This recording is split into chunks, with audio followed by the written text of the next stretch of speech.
जय Jagannath dear students welcome to our channel fast job cracker. देखंतु dear students आमर सिटी पिला मानक पई गोटे इंपोर्टेंट अपडेट अछि। इंपोर्टेंट अपडेट टी कोन ना आगो को सेमानकर एग्जाम होकु जाउ अछि। सिटी फर्स्ट ईयर पिला मानकर भी बोर्ड एग्जाम आउ सेकेंड ईयर पिला मानकर मध्य बोर्ड एग्जाम होकु जाउ अछि। आउ सेमानकर एग्जाम सरिला परी तांकर खाता जो मूल्यांकन हेबो सेही मूल्यांकन आउ ऑफलाइन मेथड रे हेबोनी एथरो डिजिटल मेथड रे हेबो। तापरे आमर पेपर आर्टिकल दे सारी देखंतु एक्चुअली तुमरो न्यूज टी कोन अछि। परीक्षा खाता देखारे रहिबो स्वच्छता डिजिटल पद्धति रे मूल्यांकन ये तुमरो हेडलाइन। ओके जहाँ भी लिखा है डिटेल भाव में बुझीदेवा। परीक्षा खाता देखारे स्वच्छता आणिबो ओडिशा माध्यमिक शिक्षा परिषद बोर्ड।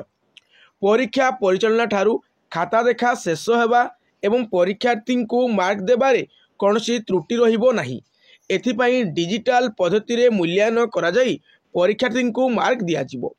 बोर्ड मुख्यालय जर्नाल कार्यालय भली विभिन्न केन्द्र रे परीक्षार्थी उत्तर खाता को मूल्यांकन करने को बोर्ड कर्तृपक्ष योजना करिसंती। बुझियला बोर्ड मुख्यालय जर्नाल कार्यालय एठारे तुममानकर मूल्यांकन हबो। ओके एई घरोई संस्था को टेंडर माध्यम रे दायित्व दिया जिवो। आगो को हेबाकु थिबा diploma in elementary education DElEd जाको में कहंती बा में सिटी बोली कहिथांती। परीक्षा रे एही भली व्यवस्था बोर्ड कर्तृपक्ष आनिबाकू जाउथिबा जणा पड़िछि। माने सिटी रो फर्स्ट ईयर आउ सेकेंड ईयर पिलांकर बोर्ड एग्जाम जो देबे तांकर खाता डिजिटल मेथड रे मार्किंग करा जिवो। ओके केतेबेले परीक्षा पूर्व प्रश्नपत्र प्रकट होइछि तो आउ केतेबेले मूल्यांकन रे त्रुटि। परीक्षा परिचालना क्षेत्र में माध्यमिक शिक्षा परिषद सबु बेले समालोचित होई आसीछि। निकटरे स्वतंत्र ओटीटी प्रश्नपत्र प्रकट होगा द्वारा बोर्ड रो परीक्षा स्वच्छता को नहीं प्रश्न उठिथिला। जो टीचर माने जॉब करूछंती सर्विस रे अछंती बट आमर ओटीटी पास करनांती सेमानक पई स्पेशल ओटीटी आसीथिला बट फर्स्ट टाइम तांकर क्वेश्चन पेपर लीक हैला तापरे पुणी सेमानकर री एग्जाम डेट आसीला आउ थरे एग्जाम हैला। तुम जानिथो पिला माने ओके ए प्रश्नपत्र लीक हेतिला।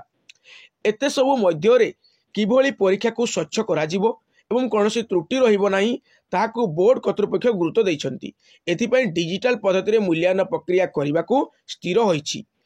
एक घरोई संस्था को टेंडर माध्यम रे एहार परिचालन दायित्व दिया जिवो। संपृक्त संस्था मुख्यतः 3टी पर्याय रे कार्य करिवो। केतोटी पर्याय रे 3टी पर्याय रे कार्य करिवो। मूल्यांकन पूर्वरु प्रायतः 6 रु अधिक डिजिटल मूल्यांकन केन्द्र व्यवस्था करिबा। मुख्य परीक्षक सहकारी परीक्षक एवं बोर्ड कार्यालय परीक्षा परिचालना दायित्व रे थिबा कर्मचारी को तालीम देवा। सब परीक्षा खाता को स्कान करी याकू मूल्यांकन केन्द्र रे सुरक्षित भावे पहुंचाइबा भली कार्य करिवो। सेही भली मूल्यांकन समय रे सबु केन्द्र रे इंटरनेट व्यवस्था करा जिवो। मूल्यांकनकारी को समस्त तथ्य रखिबा। मूल्यांकनकारी को यूजर आईडी एवं पासवर्ड जोगाइबा आदि कार्य हेबो। मूल्यांकन शेष परे सॉफ्ट एवं हार्ड कॉपी को बोर्ड कार्यालय रे दाखल करा जिवो। एहा द्वारा परीक्षा खाता देखारे स्वच्छता आसी पारिबो।